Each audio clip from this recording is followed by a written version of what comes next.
Assalamualaikum warahmatullahi wabarakatuh.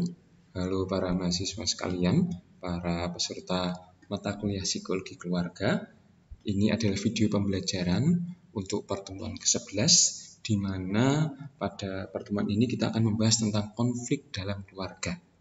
Nah, sebelum kita masuk ke materi, seperti biasa, silakan Anda siapkan alat tulis dan buku catatan Anda untuk mencatat poin-poin penting dari apa yang saya sampaikan. Oke, sudah siap ya? Oke, mari kita mulai.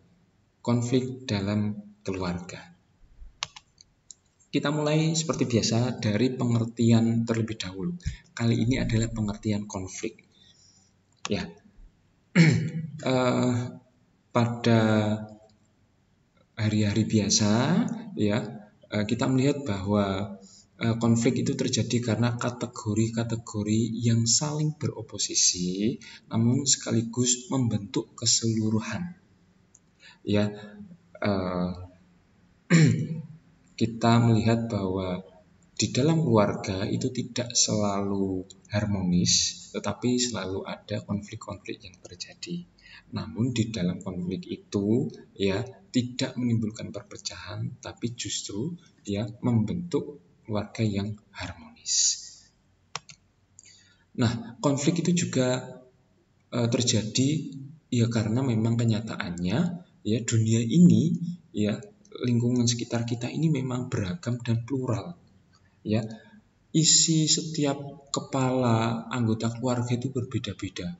Walaupun itu sudah hidup bersama berpuluh-puluh tahun, tapi bisa jadi isi kepalanya berbeda-beda, idenya berbeda-beda, gagasannya berbeda-beda, sehingga ketika disampaikan, ya ada ketidaksetujuan di situ.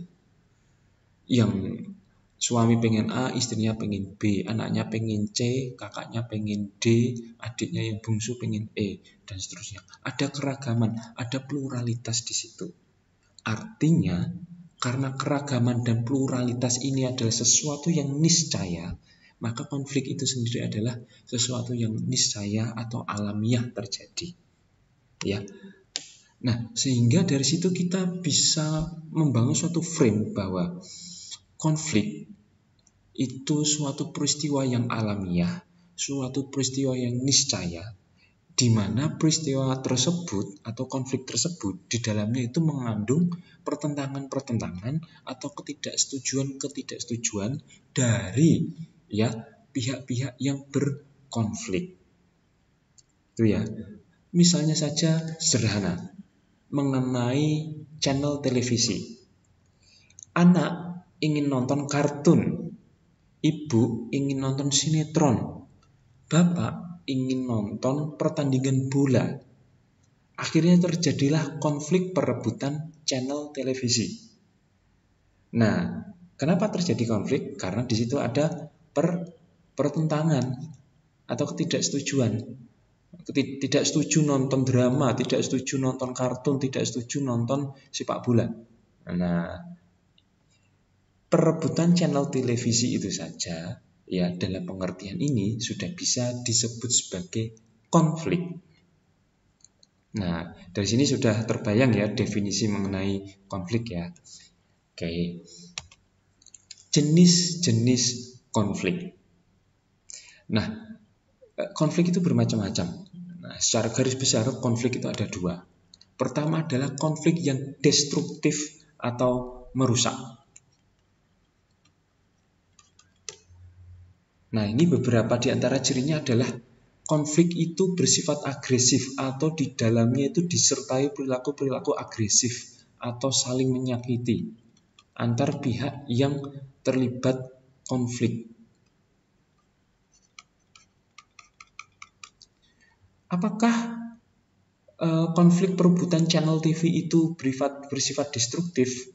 Nah, dari pengertian ini bisa dibilang destruktif bila ya sang anak misalnya membanting remote TV atau sang anak menyakiti ayahnya atau ibunya, ayah ibunya dipukul karena tidak mau menyetel channel kartun, atau misalnya televisinya dibanting oleh sang ayah karena terjadi perebutan channel TV. Artinya ada perilaku agresif atau bersifat agresif dan konflik itu, dan itu merusak.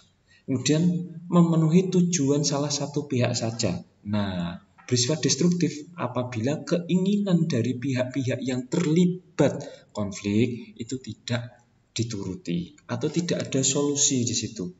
Ya, tidak ada solusi untuk semua pihak, alias solusinya hanya salah satu pihak saja. Karena bapak yang berkuasa di rumah itu, kepala keluarga, maka televisi harus nonton bola kalau ada pertandingan bola, misalnya kayak gitu. Wah, susah. Ini bersifat destruktif. Terus menghalangi pihak lain mencapai tujuan. Nah, side effect dari memenuhi tujuan salah satu pihak saja, maka tujuan dari pihak lain tidak tercapai. Tidak jadi nonton drama, tidak jadi nonton sinetron, tidak jadi nonton kartun, karena tujuan yang tercapai hanya tujuan nonton bola saja. Konflik itu juga bisa bersifat konstruktif atau konflik yang membangun. Loh, ada Pak konflik yang bersifat membangun, konflik yang konstruktif? Ada. Bagaimana ciri dari konflik yang konstruktif? Konflik ada sisi-sisi konstruktifnya. Mengapa? Karena di dalam konflik itu kita bisa mengetahui karakter orang lain. Teori psikologinya, ya, selama ini orang lain itu kalau berinteraksi itu cenderung bertopeng atau tidak menampakkan karakter aslinya. Nah, orang itu baru akan menunjukkan karakter aslinya apabila dia dalam kesulitan atau dalam situasi yang tidak menyenangkan. Konflik itu adalah situasi yang tidak menyenangkan. Umumnya dipahami sebagai situasi yang tidak menyenangkan karena ada pertentangan, ada ketidaksetujuan. Dalam situasi yang tidak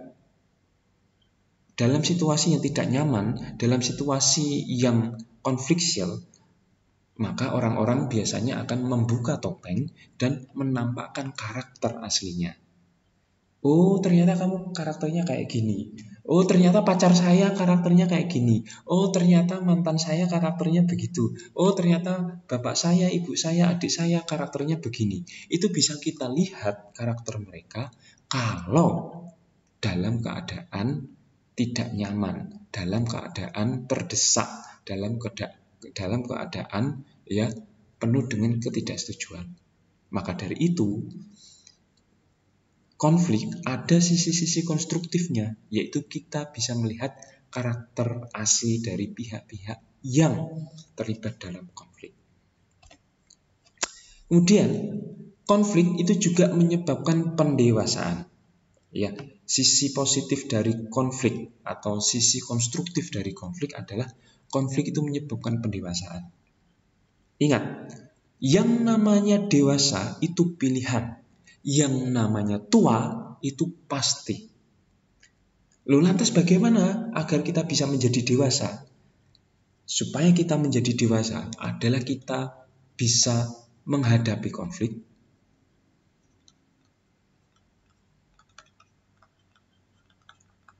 dan menyelesaikannya. Menyelesaikan konflik. Ini adalah jurus psikologi agar kita menjadi dewasa. Semakin banyak konflik yang kita hadapi dan semakin banyak konflik yang kita selesaikan, maka kita akan terbiasa menghadapi konflik, kita akan menjadi semakin bijak menghadapi konflik. Dan ketika kita semakin bijak, maka di situ kita menjadi semakin dewasa. Otherwise, kalau kita sering menghindari konflik, kita nggak mau dan nggak pernah terlibat di dalam konflik. Dan kalau terjadi konflik itu kita menghindar atau kita tidak mau menyelesaikan konflik, maka yang terjadi adalah kita tidak pernah bertambah dewasa. Yang terjadi adalah kita bertambah tua. Maka banyak orang yang tua tetapi sifatnya masih seperti kekanak-kanakan.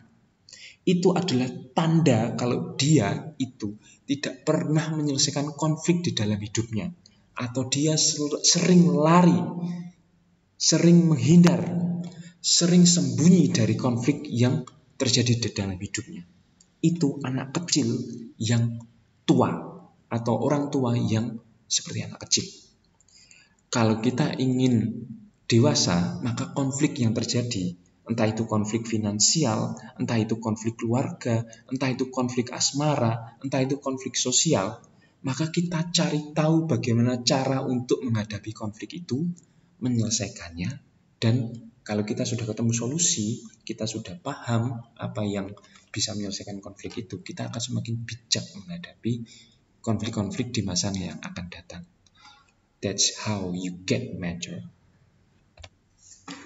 3. Konflik yang bersifat konstruktif adalah konflik yang memunculkan solidaritas. Artinya, solusi yang kita tawarkan untuk menghadapi konflik adalah ada solidaritas di situ. Tidak hanya solusi untuk diri sendiri atau kelompok sendiri, tetapi solusi untuk semua pihak. Itu adalah sisi-sisi solidaritas yang tentu bersifat konstruktif ketika kita menghadapi konflik. Nah, nanti contohnya semakin banyak ke belakang. Dan kalau misalnya itu adalah konflik keluarga, ya, ketika kita berhasil melalui konflik tersebut, maka keluarga kita akan semakin kompak atau harmonis. Kalau konflik itu adalah konflik kelompok belajar, kelompok kelas, kelompok organisasi, ya, ketika kita berhasil mencapai solusi dari konflik itu, ya, maka kelompok kita akan kembali kompak atau bahkan semakin kompak. Kalau kita tidak berhasil, ya, kelompok potensial pecah. Nah, konflik dalam perspektif psikologi perkembangan ada 3 level atau ada 3 hierarki konflik. Konflik yang paling subtil atau yang paling tidak kelihatan tetapi adalah konflik itu adalah konflik intrasikis. Agak ke atas adalah konflik intrapersonal. Dan ada juga konflik interpersonal. Di atasnya lagi ini sebenarnya masih ada satu lagi, yaitu konflik antar kelompok.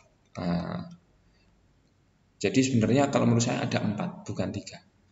Konflik intrasikis, intrapersonal, interpersonal, dan antar kelompok.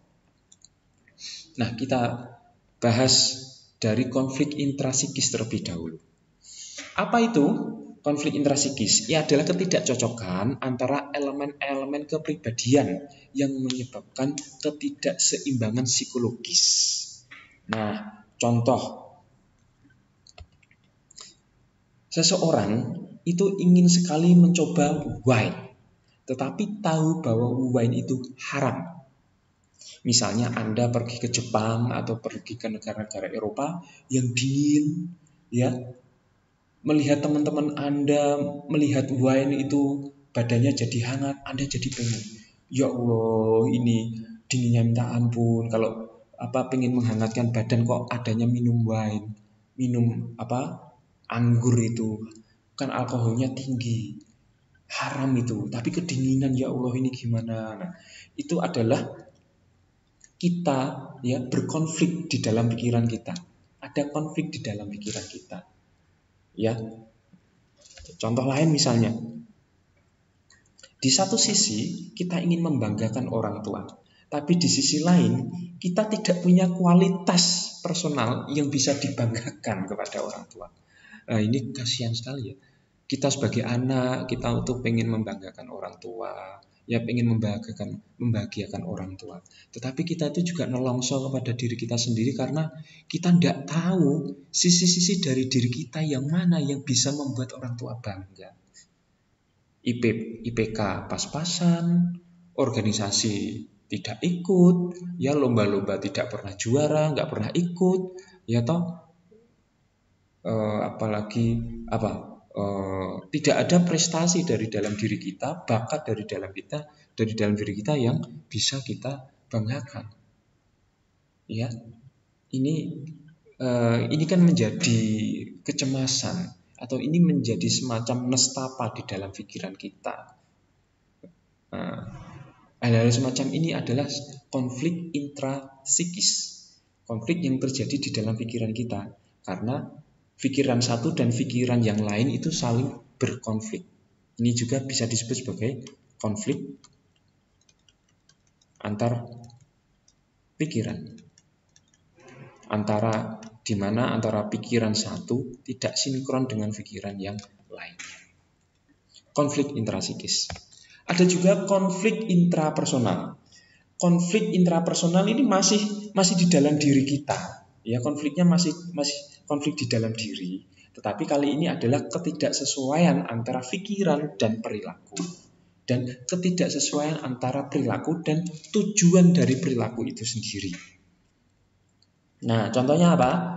Misalnya, seseorang ingin membuat orang tua bangga, namun yang terjadi justru mengecewakan orang tua. Nah, ini kan ya dari pikirannya, ya dari perilakunya itu ingin membuat orang tua bangga. Ya, tujuannya ingin membuat orang tua bangga. Tujuannya ingin membuat orang tua bangga, tapi justru yang terjadi perilakunya itu justru mengecewakan orang tua. Nah, ini kan kita malu ya, kita depressed ya, kita stres gitu. Kita misalnya ingin membelikan rumah untuk orang tua, tapi uangnya dari hasil korupsi. Lah, ini kan apalagi kena OTT KPK. Hancur gitu kan. Pengen membanggakan orang tua tetapi dengan cara-cara yang sangat mengecewakan. Nah, ini antara pikiran dan perilaku itu tidak sesuai, atau antara perilaku ingin membelikan rumah untuk orang tua, kebalik. Tujuannya adalah ingin membelikan rumah untuk orang tua, ya. Tapi perilakunya dengan menggunakan uang hasil korupsi. Nah, ini kan ada konflik di situ. Nggak berkah itu nanti uangnya. Kalaupun nggak OTT KPK, kan nggak berkah uangnya, nggak berkah rumahnya, justru membuat isi di rumah itu ribut, ya, karena ada dosa di balik pembelian rumah dengan menggunakan uang yang korupsi tadi, ya, misalnya kayak gitu. Ini konflik intrapersonal. Nah, kalau menurut saya, ya, supaya nggak terjadi konflik, ya kita membelikan rumah untuk orang tua kita menggunakan hasil keringat yang halal. Walaupun itu membutuhkan waktu lebih lama, walaupun itu harus dicicil per bulan, ya, walaupun itu membutuhkan keringat lebih banyak, tetapi halal. Berkah, isi rumah menjadi sakinah, mawaddah warahmah, menjadi harmonis. Nah, itu kan, dan yang terpenting dalam hal ini adalah tidak menimbulkan konflik intrapersonal. Karena antara pikiran dan perilaku itu sepaham atau tidak bertentangan. Nah, kalau ini adalah konflik pikiran vs perilaku. Berikutnya adalah konflik interpersonal. Nah, konflik interpersonal itu adalah konflik dalam hubungan antar pribadi. Ini sudah bukan antara Anda dan diri Anda sendiri, tapi ini Anda dan orang lain. Jadi misalnya Anda dengan anggota keluarga yang lainnya, Anda dengan kakak Anda dengan orang tua Anda dengan teman Anda dengan tetangga Anda dengan partner kerja Anda, ya. Dan ya, konflik-konflik semacam ini baik di tingkat intrasikis, intrapersonal maupun interpersonal itu adalah sesuatu yang sifatnya tidak dapat dielakkan atau niscaya ya. Dan apalagi kalau kita ngomongin konflik keluarga ya, semakin tinggi ketergantungan kita terhadap anggota keluarga yang lain ya, potensi konfliknya semakin tinggi. Nah, contohnya adalah sibling rivalry atau Anda berkonflik dengan saudara kandung Anda untuk mendapatkan perhatian lebih dari orang tua. Nah, karena anaknya saudara Anda itu banyak sekali, ada 7 atau 8 bersaudara, sehingga perhatian orang tua itu sangat terpecah-pecah. Nah, di situ akhirnya terjadi sibling rivalry antara saudara satu dan saudara yang lain saling berebut. Misalnya berebut untuk mendapatkan perhatian orang tua lebih banyak, berebut supaya mendapatkan kasih sayang orang tua, berebut supaya menjadi anak yang difavoritkan orang tua, anak yang membanggakan orang tua, misalnya kayak gitu. Itu juga adalah salah satu penyebab terjadinya sibling rivalry atau persaingan antar saudara serahim. Nah, atau contoh lain misalnya adalah konflik pasutri, suami istri, karena suami ingin poligami. Nah, suaminya yes poligami, istrinya no poligami. Nah, kan ini jadi konflik interpersonal dalam konteks rumah tangga. Kalau suami yes poligami, istri yes poligami, tidak akan terjadi konflik. Atau sebaliknya, suami no poligami, istri no poligami, yang terjadi adalah keluarga monogami dan tidak akan terjadi konflik. Nah, ini terjadi konflik karena suami dan istri itu saling tidak sepakat. Yang salah satu yes poligami, yang satu no poligami. Akhirnya itu jadi konflik interpersonal antara suami dan istri. Contoh lain misalnya, konflik orang tua versus anak karena tidak sepaham nilai-nilai. Ya, misalnya misalnya saya orang tua dan saya punya anak perempuan. Nah, saya sebagai orang tua, saya akan mencoba memastikan bagaimanapun caranya supaya anak perempuan saya ini menjadi anak yang soleha, anak yang paham nilai-nilai agama. Salah satu aturan yang saya terapkan misalnya adalah saya melarang anak perempuan saya untuk main dan pulang larut malam. Nah, misalnya kayak gitu. Tetapi anak perempuan saya nggak setuju, Pak. Saya tidak mau dikekang. Saya sudah dewasa. Saya sudah saya sudah paham aturan-aturan agama. Tolong izinkan saya bisa pulang malam. Nah, saya ingin menjaga kehormatan anak saya. Anak saya nggak mau dijaga dengan cara yang saya lakukan. Nah, itu akan terjadi konflik. Ya, karena ketidaksepahaman nilai-nilai. Anak saya cenderung lebih liberal, saya cenderung lebih konservatif terhadap nilai-nilai agama. Misalnya kayak gitu. Nah, sekarang kita akan lebih spesifik ngomongin jenis konflik dalam keluarga. Ada berapa jenis konflik dalam keluarga? Setidaknya ada 3 jenis konflik dalam keluarga. Yang ini sifatnya adalah konflik yang relasional. Pertama adalah konflik antar orang tua.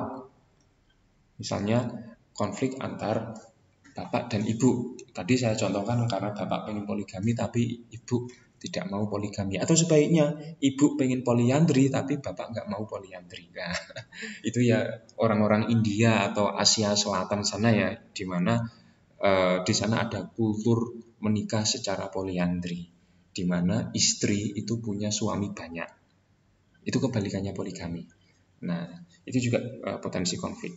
Kalau seperti Anda nonton Pandawa, Pandawa itu kan punya istri yang namanya siapa? Yang namanya Dewi Sembodro atau siapa itu, saya lupa namanya itu ya.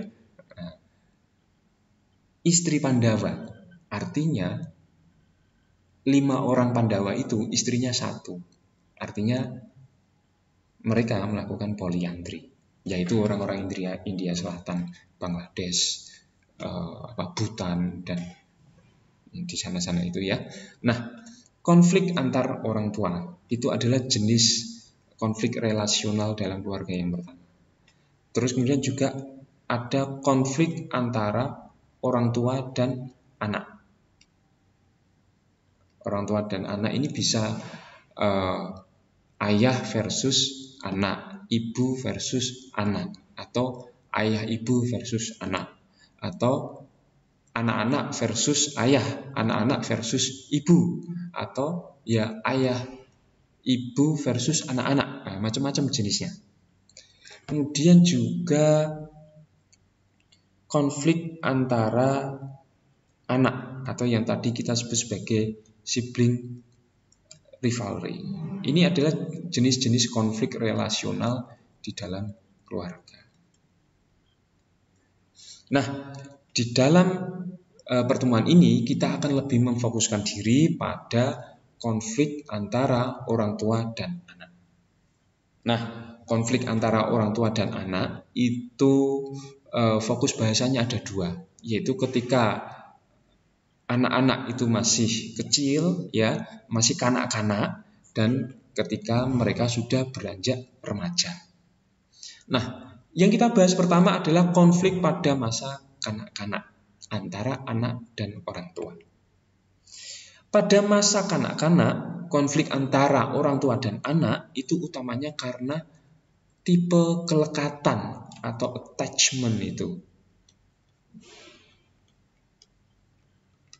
dan temperamen anak atau temperamen orang tua. Itu yang menyebabkan konflik. Nah, tipe kelekatan ini ada kelekatan yang secure attachment, ya. Terus kemudian ada insecure attachment. Nah, kalau secure attachment itu berarti anak itu percaya kepada orang tuanya bahwa orang tuanya itu bisa diandalkan. Orang tuanya itu akan menyayangi, melindungi, memberikan kasih sayang yang cukup kepada mereka. Nah, kalau anak itu sudah secure attachment, sudah percaya kepada orang tua mereka, itu adalah tipe kelekatan yang pertama. Kemudian ada juga insecure attachment. Ini adalah ketika anak itu merasa orang tuanya itu tidak bisa dijadikan andalan. Orang tuanya itu tidak bisa orang tua ini tidak memberikan curahan kasih sayang yang cukup terhadap anak itu, sehingga anak itu merasa insecure, merasa tidak aman berada di dekat orang tuanya, merasa tidak nyaman dan tidak mendapatkan cukup kasih sayang dari orang tuanya. Itu adalah insecure attachment. Nah, kemudian temperamen anak dan orang tua. Kalau temperamennya itu tinggi, emosional, ya, gampang emosi, itu akan mudah menyebabkan konflik. Baik itu dari sisi anak maupun sisi orang tua. Apalagi kalau dua-duanya itu temperamen, nah pasti potensi konfliknya paling tinggi. Tapi kalau dari sisi anak dan sisi orang tua itu temperamennya itu kalem, temperamennya itu rendah, ya, maka potensi konfliknya juga ikut-ikutan rendah. Nah, secara teori, ya, konflik antara orang tua dan anak itu terjadi 3-15 kali dalam 1 jam. Nah, mulai dari misalnya anaknya minta gendong, tapi orang tuanya nggak mau gendong, itu sudah konflik. Anaknya minta dikasih susu, tetapi orang tuanya lagi sibuk, belum bisa bikinin susu, itu juga sudah konflik. Anaknya minta orang tuanya ngajak main, anaknya minta main bareng orang tuanya, tapi orang tuanya lagi sibuk, nah, itu juga sudah konflik. Atau misalnya orang tuanya ngajak anaknya tidur, tapi anaknya masih pengen main terus, itu juga konflik. Nah, menurut teori, konflik antara orang tua dan anak itu terjadi 3-15 kali dalam 1 jam. Tinggi juga ya. Nah, selain karena tipe kelekatan dan temperamen, ya, konflik antara anak dan orang tua itu juga berkaitan dengan sosialisasi. Contohnya bagaimana? Contohnya adalah kalau anak kecil itu kan belum tahu sopan santun, belum tahu norma-norma. Mereka kan suka lari-lari, suka teriak-teriak, ya nggak tahu tempat, nggak tahu waktu, gitu kan ya. Nah itu kan yang seringkali menjadi concern orang tua. Sehingga kita sebagai orang tua kan sering mengingatkan, nak jangan teriak-teriak, mas, mbak, dek, jangan lompat-lompat, nanti jatuh. Mas, Mbak, Dek, jangan teriak-teriak. Nanti Pade, Bude tidak bisa tidur. Ya walaupun di sisi lain, anak-anak yang suka lompat-lompat, anak-anak yang suka teriak-teriak, itu menandakan anak itu sehat. Energinya berlebih, sehingga dia teriak, sehingga dia lari-lari, dia sehingga lompat-lompat, main-main gak karuan. Itu dari sisi psikologi kesehatan, itu menandakan anak itu sehat. Tetapi dari sudut pandang sosialisasi, ya perilaku semacam itu kan potensial menyebabkan konflik antara orang tua dan anak. Ya kan? Nah, misalnya anak itu pengen main ke rumah tetangga, padahal tetangga itu sedang mau tidur siang. Nah, ini kan anak ini perlu diajarkan sosialisasi. Kalau di lingkungan tempat tinggalnya, misalnya jam 12 sampai jam 2 siang itu mereka pada tidur siang, sehingga jangan main pada jam-jam itu. Nah itu kan problem sosialisasi yang harus dijelaskan kepada anak. Kemudian konflik ini juga berkaitan dengan ketidaksetujuan atau ketidakmampuan orang tua untuk menuruti keinginan anak. Anaknya pengen jajan, wong tuanya gak duit duit, orang tuanya gak punya uang. Nah ini kan anaknya nangis karena gak dibeliin jajan. Itu juga bentuk konflik. Nah, kaitan konflik antara anak dan orang tua adalah orang tua sebisa mungkin ya harus bisa, kalau menurut saya, ya membangun secure attachment antara orang tua dan anak. Ya, orang tua berusaha sebaik mungkin ya menunjukkan kasih sayangnya kepada anak, menunjukkan perhatiannya kepada anak, menunjukkan waktu, tenaga, pikiran, mau diajak main, mau diajak ngapain dengan anak, ya, sehingga anak itu percaya kepada orang tua kalau orang tuanya itu bisa diandalkan, kalau orang tuanya itu selalu ada untuk mereka, kalau orang tuanya itu bisa bisa menolong mereka kalau mereka itu misalnya lagi nggak ada yang nyeboin, terus kemudian lagi pipis juga, atau mereka lapar tapi nggak ada yang nyuapin. Nah, secure attachment itu ketika anak percaya bahwa orang tua itu bisa memenuhi kebutuhan anak. Itu secure attachment, dan ini penting. Nah, ini adalah konflik antara orang tua dan anak pada fase masa kanak-kanak. Kemudian konflik orang tua versus anak pada fase anak remaja.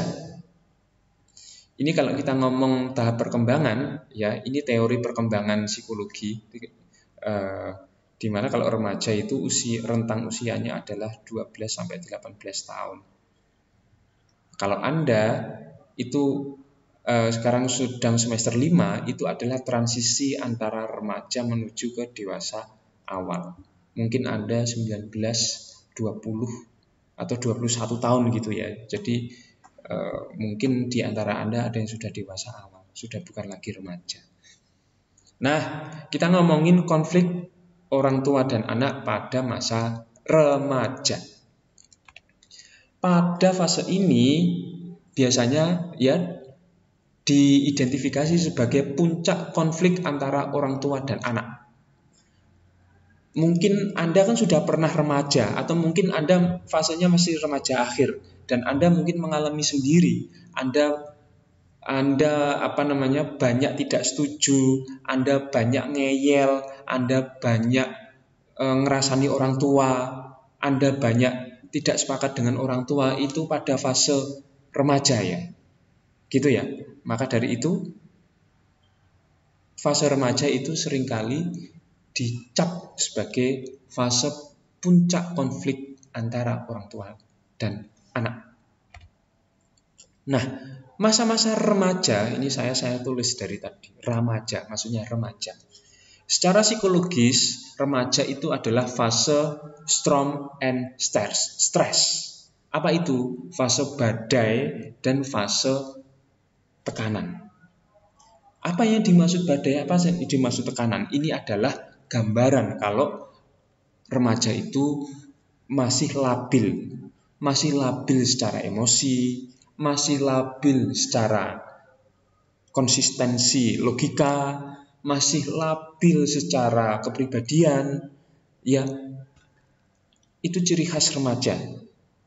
Pergolakan internal masa remaja merupakan refleksi dari konflik-konflik internal. Nah, remaja itu berkonflik, misalnya tahu kalau sholat itu wajib, tetapi dia seringkali sholatnya bolong-bolong, ya kan? Tahu kalau bolos sekolah itu melanggar aturan, tetapi dia coba-coba pengen bolos sekolah, ya kan? Orang tua melarang untuk pulang malam, justru dia pulangnya pagi. Nah, itu karena remaja, ya, mereka sedang mengalami ketidakseimbangan psikis. Mereka dilarang, tetapi merasa seperti disuruh gitu ya. Saya pernah remaja, Anda pernah remaja, dan kita pasti mengalami. Kita dilarang untuk ramai di dalam kelas, tapi justru Anda sangat ramai di dalam kelas. Dilarang itu seperti disuruh, ya. Peraturan itu untuk dilanggar dan seterusnya. Itu sangat-sangat remaja dan sangat-sangat anak kecil. Remaja itu kan bagian dari anak juga. Nah, karakteristik remaja yang konfliksial misalnya adalah konflik dengan orang tua, ya. Tadi dilarang orang tua, jangan pakai motor, jangan pakai mobil, kamu belum punya SIM. Orang tua belum selesai ngomong, kita sudah kebut-kebutan di jalan. Nah, kebut-kebutan ini juga ciri khas remaja saya lihat. Kalau kita sudah di fase dewasa, ya, itu biasanya kita akan jarang untuk kebut-kebutan. Tapi kalau fasenya itu masih umur belasan, remaja, itu biasanya yang kebut-kebutan di jalan, pakai knalpotnya itu dicopot filternya sehingga suaranya itu seperti suara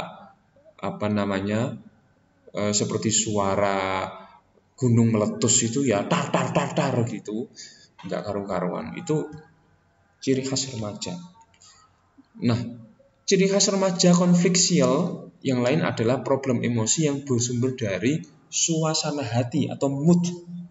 Nah, seringkali ya remaja ini mood-mutan. Kalau nggak mood kuliah, ya bolos gitu aja. Kalau nggak mood sholat, ya nggak sholat gitu aja. Atau kalau nggak mood makan, ya nggak mood gitu. Padahal itu semuanya adalah untuk kebaikan diri sendiri. Tapi karena moody itu tadi ya. Terus kemudian karakter remaja yang konfliksial adalah kecenderungan untuk terlibat dalam perilaku yang beresiko. Nah, itu tadi, kita dilarang untuk melakukan sesuatu, itu justru kita tertantang melakukannya. Kenapa? Karena dilarang, justru kita tertantang. Jangan kebut-kebutan, justru kita kebut-kebutan, nggak karu-karuan. Jangan minum minuman keras, malah kita bayarin teman-teman kita buat beli minuman keras. Jangan sampai sholatnya bolong, malah kita nanti ada di jamak, nanti aja di kodok, misalnya kayak gitu, nggak karu-karuan. Ya, remaja itu penuh dengan perilaku yang beresiko. Ya. Kenapa? Karena remaja itu labil. Garis besarnya karena remaja itu labil. Maka Anda kalau nyari pacar itu jangan yang remaja. Nyari pacar, nyari calon itu yang sudah dewasa muda atau dewasa awal, yang usia 21 ke atas atau yang sudah lulus kuliah. Itu sudah lebih stabil. Tapi kalau masih anak SMA, kalau masih anak kuliah, itu biasanya masih labil itu. Pacaran suka putus-putus, nggak jelas. Ya, itu karena itu tadi ya, labilitas remaja. Nah, ini adalah gambaran singkat dari konflik antara orang tua dan remaja. Berikutnya, konflik antara orang tua dan remaja atau anak itu dipetakan menurut Alice Schwabe dan Thornburg. Ya, konflik orang tua dan remaja itu menyangkut wilayah yang banyak sekali. Ini ada 10 wilayah. Mulai dari pacaran, orang tuanya nggak boleh pacaran, anaknya mau pacaran. Pemilihan teman, orang tuanya nyuruh anak untuk milih teman yang baik, yang soleh, yang beriman, dia malah temenan sama siapa saja misalnya kayak itu. Pemanfaatan waktu luang digunakan untuk belajar, untuk ngaji, malah game. Ya, perilaku pribadi, perilaku di sekolah, tugas pekerjaan rumah, penggunaan uang, penggunaan telepon. Ya kalau sekarang HP ya. Ya ini karena dilakukan tahun 86 dulu belum ada HP, adanya telepon. Cara berpakaian, cara nonton acara televisi ya ini karena belum era internet ya. Nah, kalau sekarang era internet saya yakin poin-poinnya lebih banyak lagi. Nggak boleh buka situs porno dan macam-macam itu. Terus kemudian masih mirip dengan Schwabe dan Thornburg, Galambos dan Almeida juga memetakan konflik antara orang tua dan anak atau remaja itu biasanya menyangkut tugas-tugas rumah tangga. Anaknya disuruh nyapu nggak mau, anaknya disuruh nyuci sendiri malah dilondrikan. Ya, kalau mahasiswa sekarang biasanya laundry. Kalau zaman saya dulu masih nyuci sendiri. Ya, anaknya disuruh nyapu malah sapunya itu dipakai buat kuda-kudaan. Nggak jelas. Terus kemudian terkait dengan penampilan, kesopanan, keuangan, dan penyalahgunaan zat terlarang atau narkoba atau drug. Nah, ini adalah pemetaan konflik yang terjadi antara orang tua dan anak. Nah, kalau dikaitkan dengan ayah dan ibu, ya remaja itu memang konfliksil tadi ya. Namun ada pola-pola yang menarik. Remaja kalau dengan ayah itu konflik yang terjadi itu biasanya karena penggunaan uang. Terus kemudian tugas pekerjaan rumah tadi, nyapu, nyuci, ngepel, dan juga penggunaan telepon atau HP, internet kalau sekarang ya. Kalau konfliknya remaja dengan ibu itu biasanya karena pemilihan teman, ya perilaku pribadi, tugas pekerjaan rumah sama kayak bapak, dan juga cara-cara berpakaian. Nah, kalau dilihat dari pola ini, kita akan memahami bahwa remaja itu berkonflik dengan ayah itu kalau kaitannya dengan bagaimana ayah memperhatikan remaja tersebut untuk mempersiapkan diri menjelang fase dewasa awal.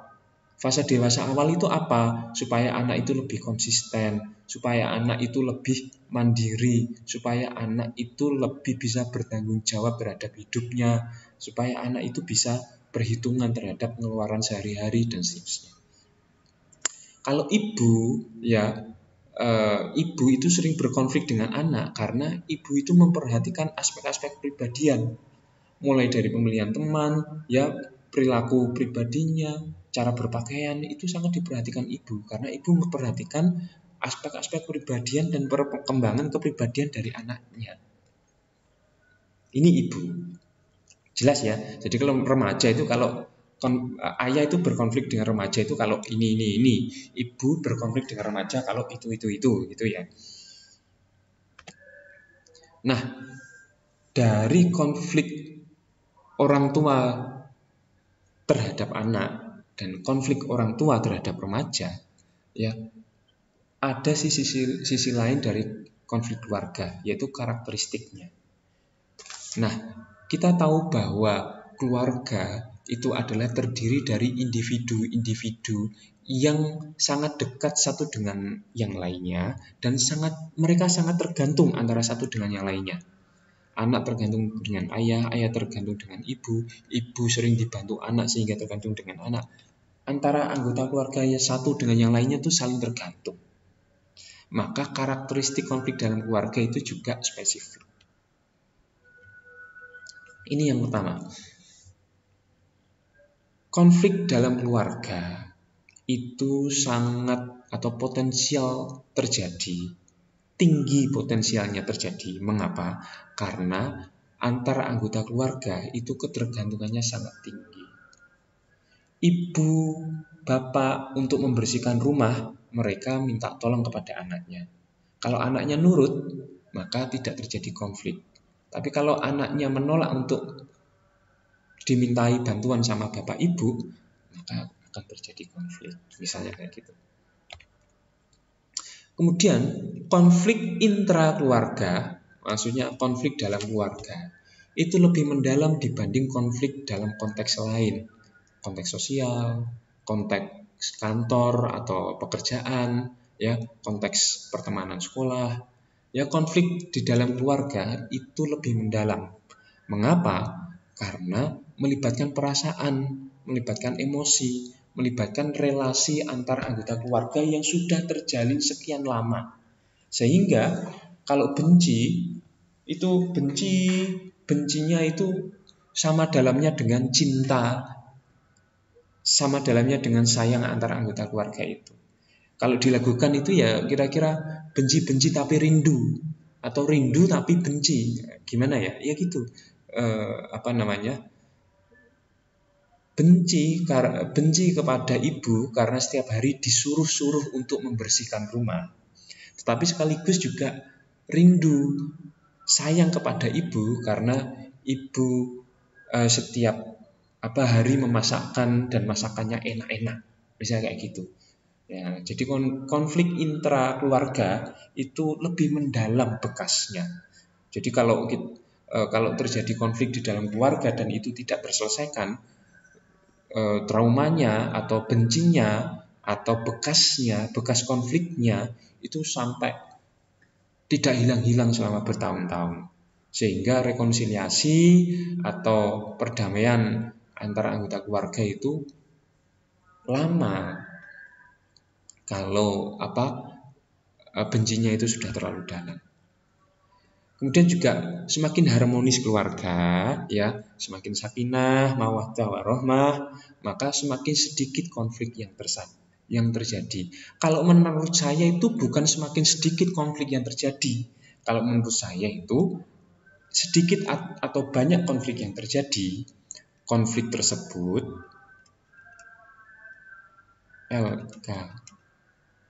konflik-konflik tersebut dapat diselesaikan, bukan dibiarkan. Nah, semakin harmonis keluarga itu karena konflik-konflik yang terjadi itu bisa diselesaikan, dapat diselesaikan, bukan dibiarkan konfliknya. Konflik itu kalau dibiarkan, dia seperti makanan yang semakin membusuk, semakin bau, semakin beracun, semakin mengganggu. Jadi, kalau terjadi konflik ya segera diselesaikan. Nah, itu kalau menurut saya ini adalah kunci untuk merawat keluarga sakinah, keluarga yang harmonis. Keluarga yang harmonis itu sekali lagi ya bukan keluarga yang tanpa konflik. Tetapi keluarga harmonis adalah keluarga yang kalau ada konflik, itu konfliknya diselesaikan. Sehingga keluarga kembali harmonis, kembali kompak, kembali sakinah. Kalau besok ada konflik lagi, dan pasti konflik itu memang ada, pasti konflik itu terjadi, keluarga itu selalu menemukan cara-cara untuk menyelesaikan konflik. Tidak membiarkannya. Salah kalau konflik itu dibiarkan. Gitu ya. Oke, sekarang resolusi atau penanganan konflik dalam keluarga. Penanganan konflik dalam keluarga, ya. Way of thinking-nya gini. Jadi, mulai dari sekarang kita berpikir bahwa konflik itu adalah sesuatu yang normal dalam suatu hubungan. baik kita dengan keluarga kita, dengan teman kita, dengan dosen, dengan tetangga, dengan orang-orang di kantor, tempat kerja, di organisasi, konflik itu pasti terjadi. Maka keberadaan konflik itu tidak otomatis berdampak negatif terhadap hubungan individu maupun yang terlibat dalam konflik. Konflik baru akan berdampak negatif bila tidak dikelola dengan baik. Konflik dalam keluarga yang tidak dikelola atau dibiarkan akan menjadi faktor negatif bagi keluarga maupun anggota-anggota keluarga tersebut. Way of thinking-nya kayak gitu. Ya, kita mau menghindari konflik, it's okay. Tetapi kalau konflik itu terjadi, maka jangan kita hindari karena sudah terjadi. Karena konflik itu sudah terjadi, maka kita selesaikan. Kita cari solusi, jangan dibiarkan. Jangan mundur, jangan menghindar, jangan sembunyi dari konflik, tetapi mencari solusi. Nah, menurut Rubin, pengelolaan konflik itu ada beberapa ya. Yang pertama adalah domination atau mendominasi. Ini adalah cara mengelola konflik di mana salah satu pihak berupaya memaksakan kehendaknya. Ya, baik dipaksakan secara fisik, baik dipaksakan secara psikologis. Pemaksaan kehendak secara fisik ya berarti memaksa. Mungkin dengan mungkin dengan menyeret, mungkin dengan melakukan agresi fisik, dipukul supaya supaya anaknya atau supaya pihak yang lain itu tunduk, atau dominasi pemaksaan secara psikis, misalnya dengan bullying, ya, misalnya dengan ancaman, misalnya dengan teriakan, ya, yang itu adalah intinya adalah memaksa. Jadi dominasi, paksaan, ya, biasanya ini yang dilakukan oleh orang tua terhadap anaknya. Yang paling banyak dilakukan orang tua terhadap anaknya adalah memaksakan. Dan biasanya adalah pemaksaan secara psikologis.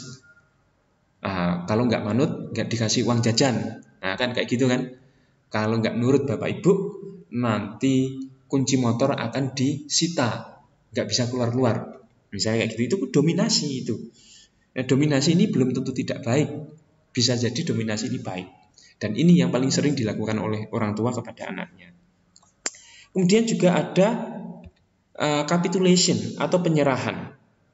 Itu adalah salah satu pihak ya menyerahkan kemenangan kepada pihak lain, alias mengalah. Ini adalah kebalikan dari dominasi. Kalau dominasi itu memaksa, kalau capitulation itu menyerah untuk dipaksa. Nah, gitu ya. Ini biasanya dilakukan anak-anak itu kalau sudah orang tuanya itu dominan, ya anaknya itu capitulation, alias ya manut orang tua gitu, maklum orang tua. Atau pengelolaan konflik yang lain adalah inaction. Adalah ketika salah satu pihak tidak melakukan apa-apa sehingga cenderung membiarkan konflik itu terjadi. Ya ketika konflik itu terjadi, masa bodoh, tidak mengambil sikap, nggak mau tahu, tidak ambil tindakan. Ketika melihat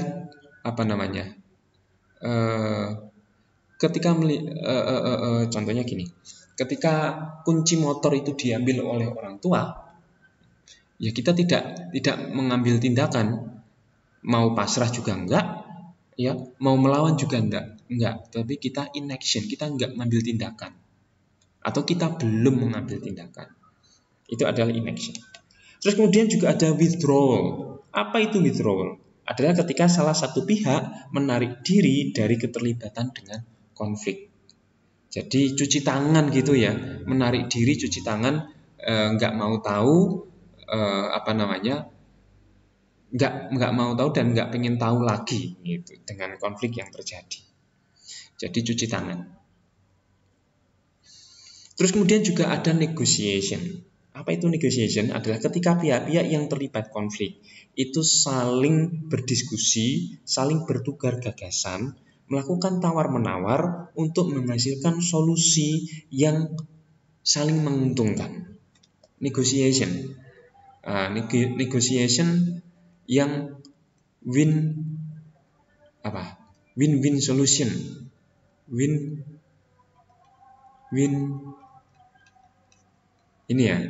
solution. Ini yang paling bagus. Bukan win. Kalau domination ini kan win lose. Kalau ini lose win, kan gitu. Kalau negotiation kita cari yang win-win solution.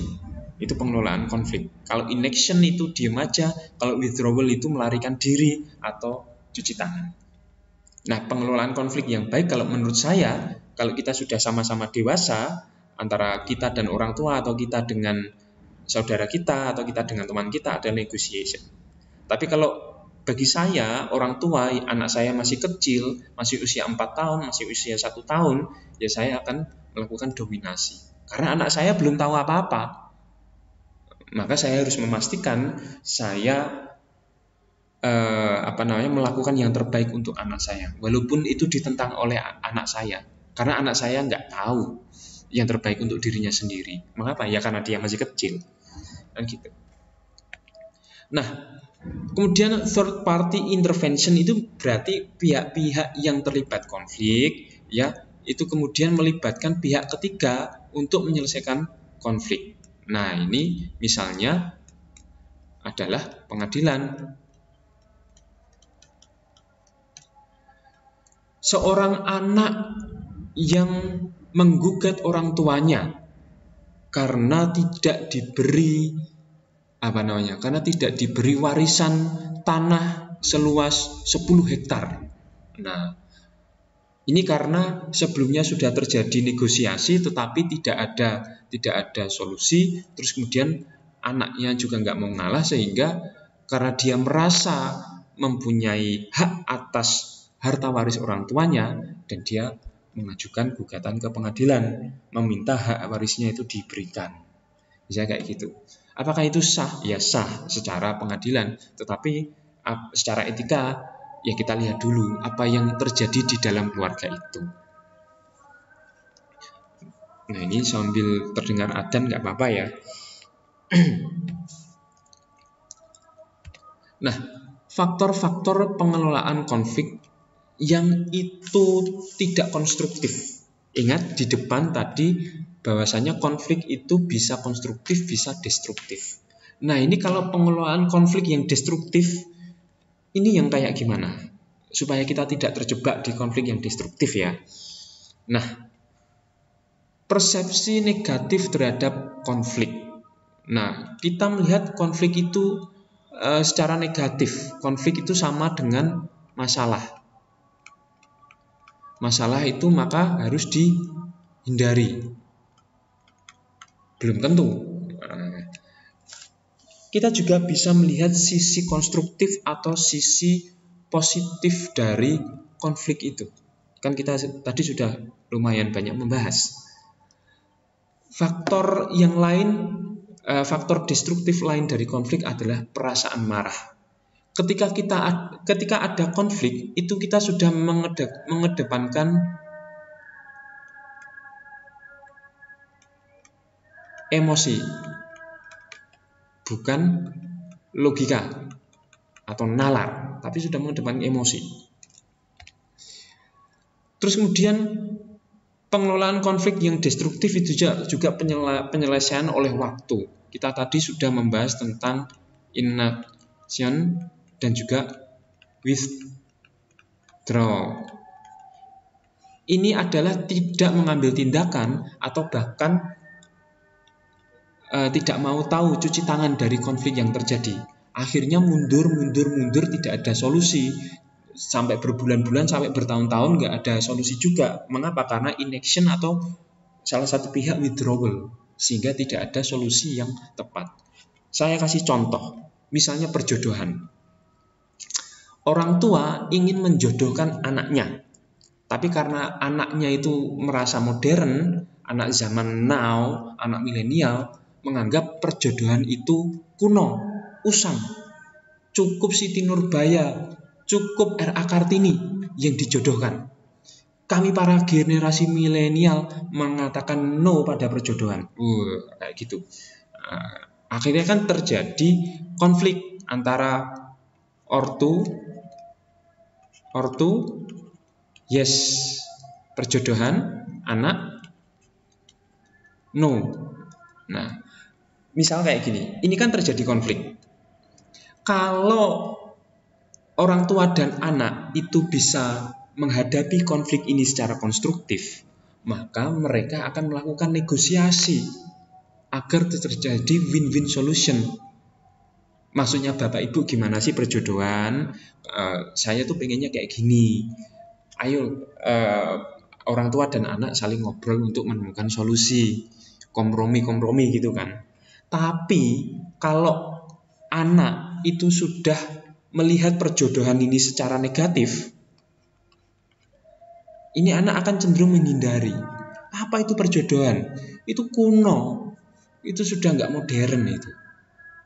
Atau misalnya anak karena menganggap perjodohan ini secara negatif, maka anak itu tidak memakai logika dan lebih mengedepankan amarah, mengedepankan emosi. Saya tidak mau dijodohkan, saya ini sekolah tinggi, S1, S2, saya punya banyak teman cewek, saya punya banyak teman cowok, saya bisa milih sendiri. Saya juga sudah punya pacar, mohon Bapak Ibu mengerti saya, misalnya kayak gitu. Nah, dan karena sudah emosi, ya biasanya anak itu terus kemudian mengundurkan diri atau tidak mengambil tindakan atau cuci tangan dari konflik perjodohan ini. Nah, kalau yang terjadi adalah sudah persepsi negatif terhadap konflik, mengedepankan emosi, dan juga tidak mengambil sikap, ya orang tuanya kekeh untuk meneruskan perjodohan, anaknya pun kekeh untuk menolak perjodohan, maka kan penyelesaiannya nggak terselesaikan oleh waktu. Nggak terselesaikan oleh waktu, maka penyelesaiannya akan lama, menghabiskan waktu, bisa berbulan-bulan, bertahun-tahun. Nah, coba kalau misalnya ini ya dari sudut pandang orang tua ya, misalnya kita dari sudut pandang orang tua, Mbok kamu tuh nurut orang tua, kamu temui dulu calon dari orang tua, ini Bapak Ibu kasih nomor WA-nya, silakan saling berkenalan dan saling mencocokkan diri, misalnya kayak gitu. Nah, kalau kita tidak memandang itu kalau kita tidak memandang itu secara negatif, kita tidak dikuasai perasaan marah, kita nuruti dulu apa kemauan orang tua, mungkin di situ ada semacam min haitsu la yahtasib ya. Ternyata calon yang diajukan oleh orang tua kita itu gantengnya seperti Verrell Bramastya atau cantiknya seperti Ayana to the Moon itu kan. Kalau yang terjadi semacam itu kan kita jadi bersyukur ya. Ternyata kita mendapatkan jodoh dari arah yang tidak disangka-sangka. Ternyata ganteng dan Gus, ternyata cantik dan Ning, atau cantik dari keluarga yang dari keluarga yang Crazy Rich Surabaya misalnya kayak gitu. ya itu belum tentu kayak gitu juga, tetapi dalam gambaran saya adalah melalui contoh ini saya ingin menjelaskan kepada Anda bahwa mari kita mengelola konflik secara konstruktif, jangan secara destruktif. Dan saya contohkan ini misalnya di dalam keluarga itu ada konflik yang dinamakan konflik perjodohan. Bisa jadi perjodohan itu justru lebih baik dari yang kita sangka-sangka. Ya kan? Apa yang kita benci ternyata yang terbaik buat kita. Apa yang kita kira terbaik untuk diri kita ternyata masih kalah dengan yang kita kira adalah yang terjelek atau yang terburuk buat kita. Nah, misalnya kayak gitu. Ini contoh pengelolaan konflik secara destruktif dan bagaimana secara konstruktifnya tadi. Nah, samping itu, cara individu menyelesaikan konflik menurut Olson dan Olson itu ada beberapa. Yang pertama adalah pursuer. Kalau kita menggunakan cara pursuer, berarti kita mendekati pihak-pihak yang tidak setuju dengan kita, berdiskusi dengan mereka, memahami apa kemauan mereka, dan menemukan jalan supaya bisa terjadi win-win solution. Ini adalah pursuer. Jadi kita mengejar solusi. Pursuer itu kan mengejar solusi. Kalau kita misalnya tadi kita dan orang tua kita itu berbeda pendapat masalah jodoh, ya mari kita negosiasikan baik-baik dengan bapak ibu kita. Apakah baiknya apakah baiknya perjodohan atau milih sendiri-sendiri. Nah, itu dibicarakan dari hati ke hati dengan bapak ibu. Atau sebaliknya, distancer. Kalau ada konflik itu justru menjauh. Menurut Olson, kalau ini pursuer mendekat. Kalau distancer menjauh. Ini semakin menjauh, semakin menutup, semakin nggak kenal, semakin withdrawal tadi gitu ya.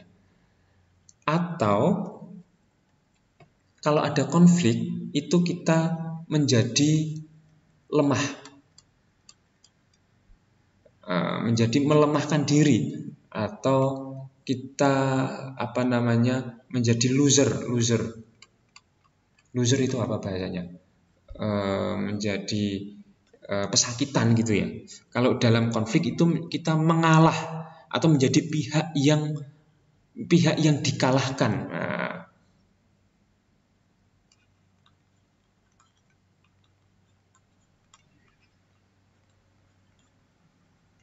Ini under functioner, cara individu menyelesaikan konflik. Ini karena lemah atau mengalah, itu menjadi loser, ya, pecundang, ya, atau pihak yang dikalahkan. Cara individu menyelesaikan konflik, menjadi pecundang, atau sebaliknya menjadi over functioner. Ini kuat, memaksa. Ini bullier. Kalau ini bullied, menjadi pihak yang dibully. Ini menjadi pihak yang membuli, memaksa, membuli. Jadi ada yang dibully, ada yang membuli. Kalau kita dalam situasi konflik ya, ada yang membuli, ada yang dibully, ada yang memaksa, ada yang dipaksa, ada yang menjadi dominan, ada yang menjadi lemah. Terus juga ada blamer. Blamer itu berarti scapegoating atau menyalahkan orang lain atau mengutuk orang lain. Cara individu menyelesaikan konflik, ada yang menyalahkan orang lain, menjadi pihak yang menang atau menjadi pihak yang berkuasa, menjadi pihak yang membuli, menjadi pihak yang kuat, atau menjadi pihak yang pecundang. Ada yang menjauh nggak ikut-ikutan, masa bodoh. Ada juga yang menjadi pursuer, mendekat, mencari tahu gimana mencapai solusi. Ada yang kayak gitu.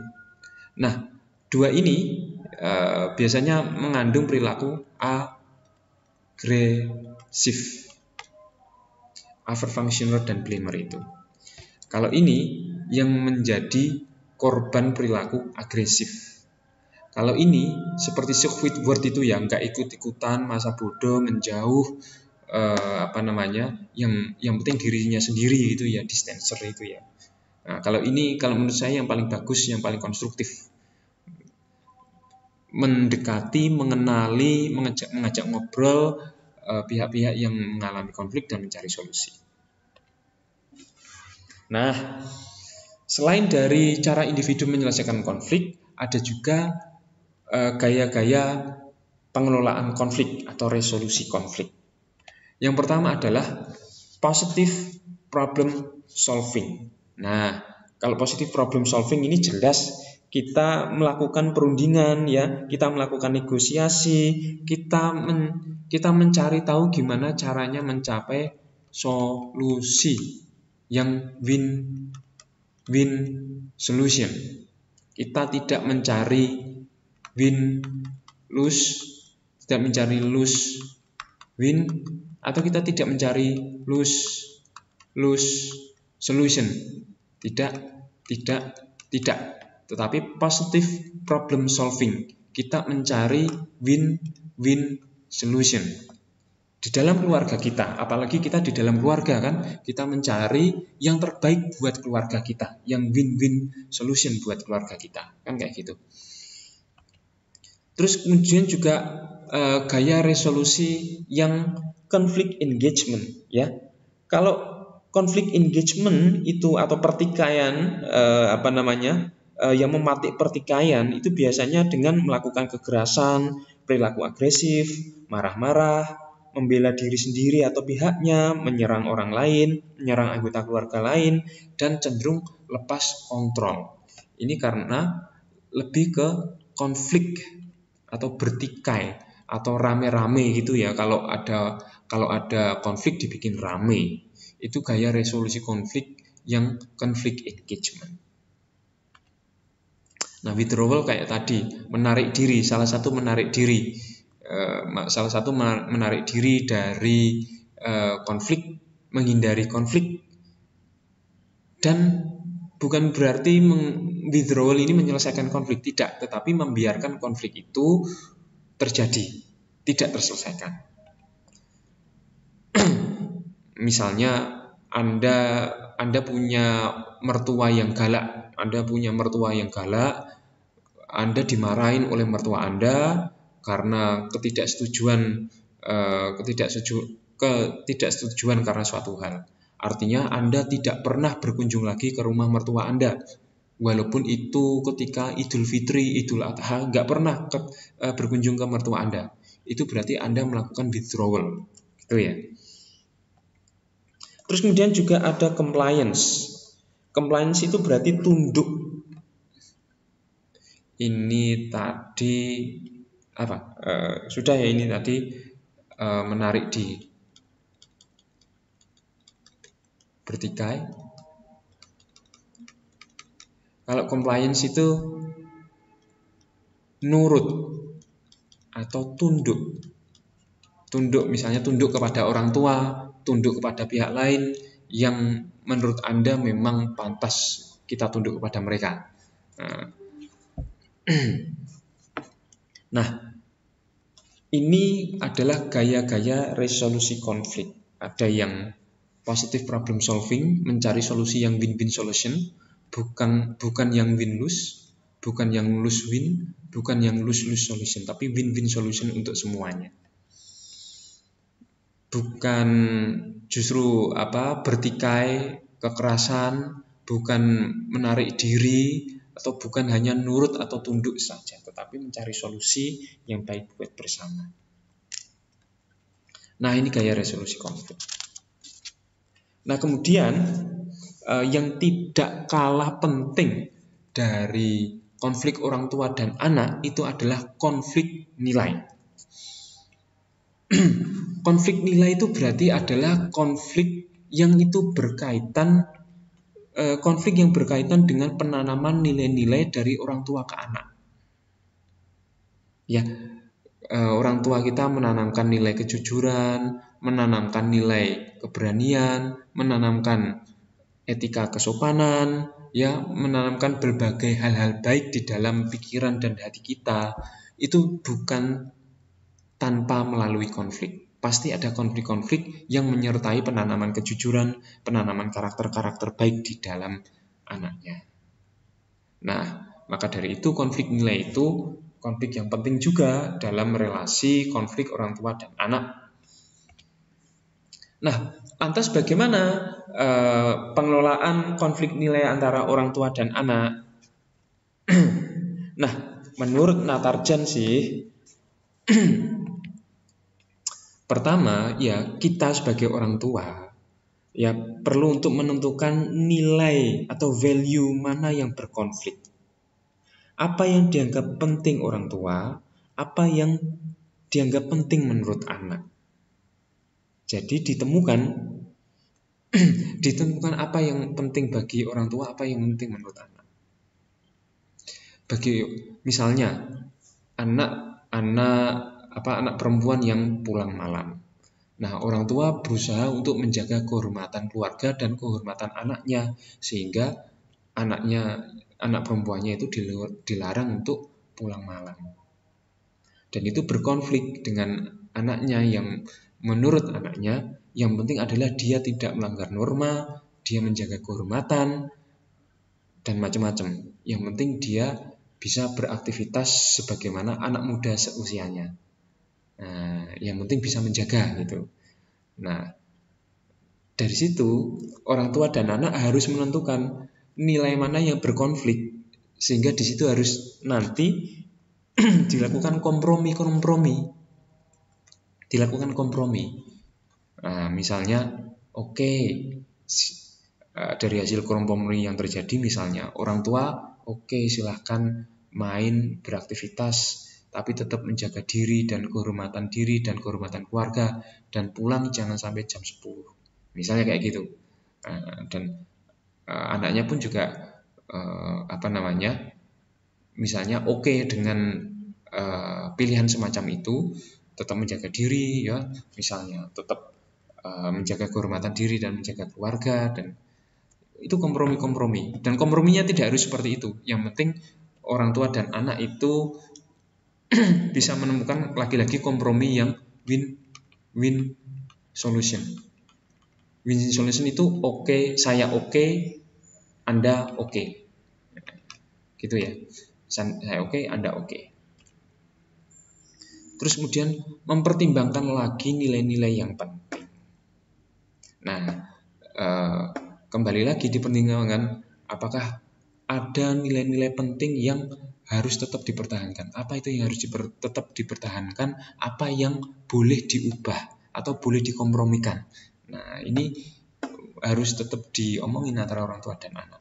Kemudian juga mencari alternatif lain untuk memenuhi ya masing-masing nilai yang tadi dipegang orang tua dan anak tadi. Alternatif lainnya gimana? Nah, misalnya, kalau Senin sampai Jumat atau waktu kuliah, waktu sekolah nggak boleh pulang malam. Tapi kalau misalnya malam Minggu, malam Sabtu atau malam Minggu boleh pulang malam. Tapi tetap paling malam adalah jam 10 misalnya kayak gitu. Nah, itu adalah alternatif lain. Atau paling malam adalah jam 11. Lebih dari jam 11 dipecat jadi anak, misalnya kayak gitu. Bercandanya gitu. Ini adalah mencari alternatif lain, menentukan masing-masing nilai yang bisa dikompromikan.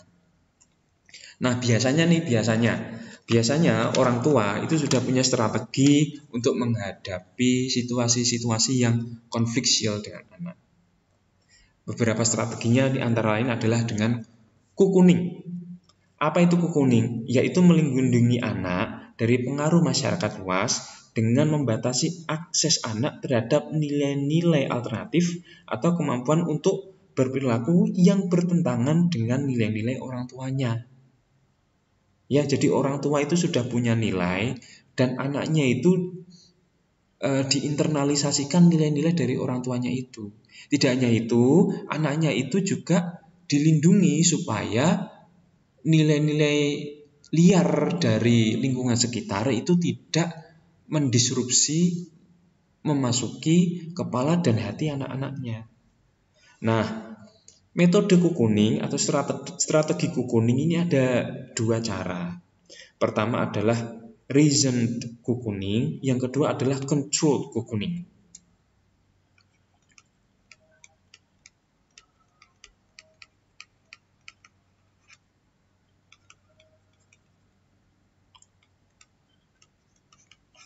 Apa itu reason cocooning? Ia adalah orang tua itu secara persuasif, secara aktif dengan menggunakan argumen-argumen, dengan menggunakan alasan-alasan, itu berusaha untuk melindungi anak dari pengaruh nilai-nilai dari luar rumah dan memperkuat nilai-nilai keluarga dalam diri si anak. Ya, jadi orang tua itu melindungi anak dari pengaruh luar yang jahat dengan memperkuat nilai-nilai dari dalam keluarga. Itu kalau reason cocooning. Kalau control cocooning itu adalah orang tua secara otoriter ya membatasi perilaku si anak agar anak itu tidak terkontaminasi dari nilai-nilai luar yang menginfiltrasi kepala maupun hati anak. Ya, itu adalah control cocooning. Ya, bahkan dalam control cocooning ini orang tua sampai memaksa anak untuk disiplin, untuk patuh, untuk tidak membantah dari aturan-aturan yang disampaikan orang tua. Misalnya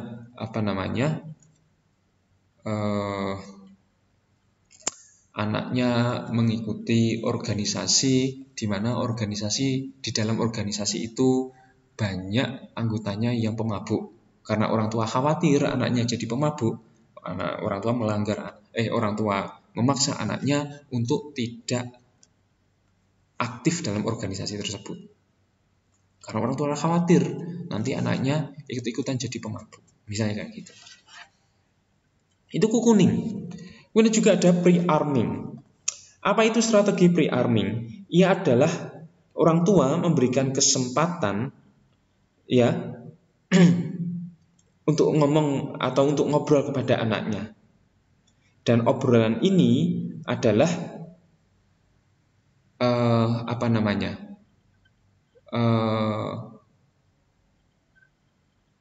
sangu dari orang tua atau bekal dari orang tua agar si anak bisa tanggap dan lincah menghindari nilai-nilai liar dari luar, dari lingkungan yang bisa merusak perilaku si anak tersebut.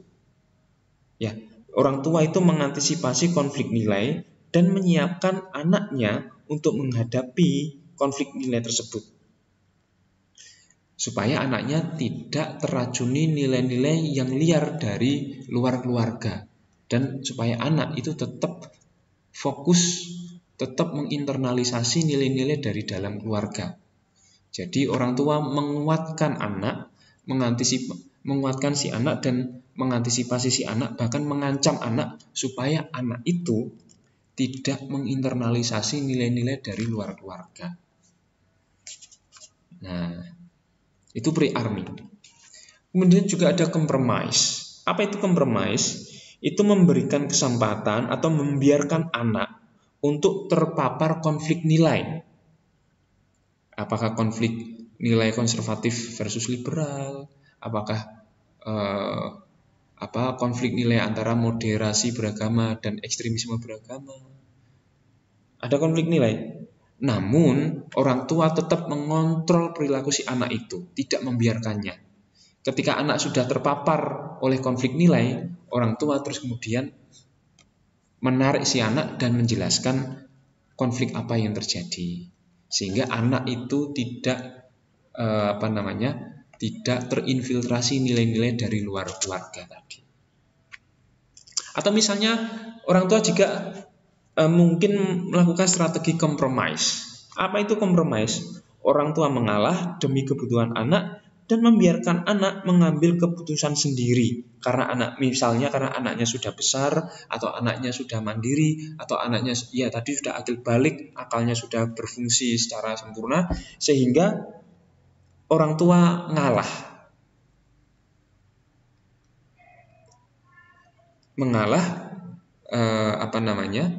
membiarkan anaknya terinfiltrasi oleh nilai-nilai dari luar keluarga yang bertentangan dengan nilai-nilai keluarga. Sehingga mungkin ada orang tuanya Islam tapi anaknya murtad, misalnya kayak gitu.